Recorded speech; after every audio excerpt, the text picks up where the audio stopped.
In the beginning God created the heavens and the earth. Now the earth was formless and empty, darkness was over the surface of the deep, and the Spirit of God was hovering over the waters. And God said, "Let there be light," and there was light. God saw that the light was good, and he separated the light from the darkness. God called the light, day, and the darkness he called, night. And there was evening, and there was morning, the first day. And God said, "Let there be an expanse between the waters to separate water from water." So God made the expanse and separated the water under the expanse from the water above it. And it was so. God called the expanse, sky.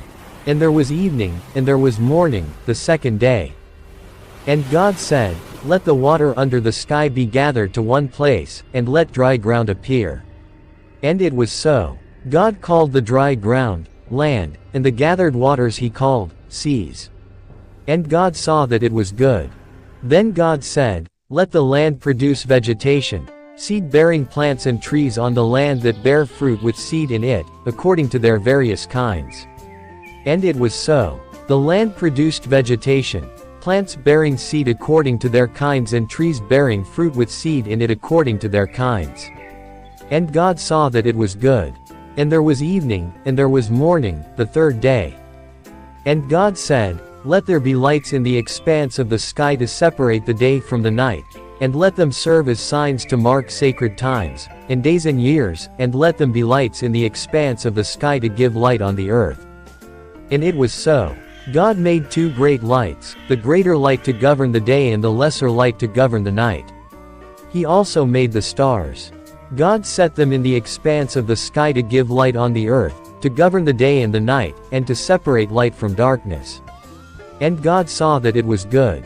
And there was evening, and there was morning, the fourth day.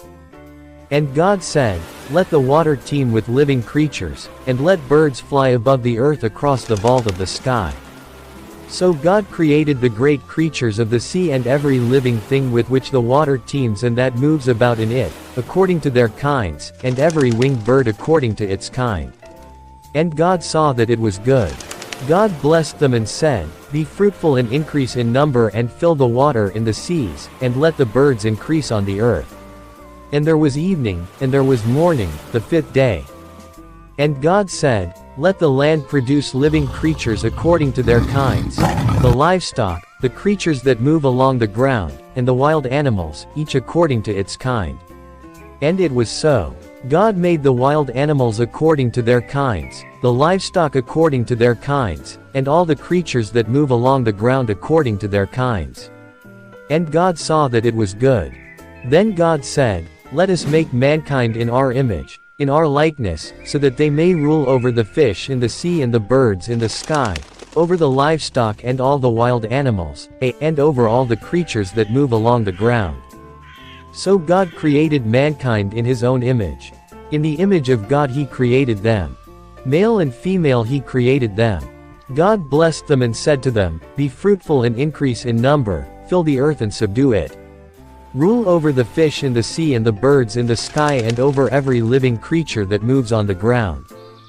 Then God said, "I give you every seed-bearing plant on the face of the whole earth and every tree that has fruit with seed in it.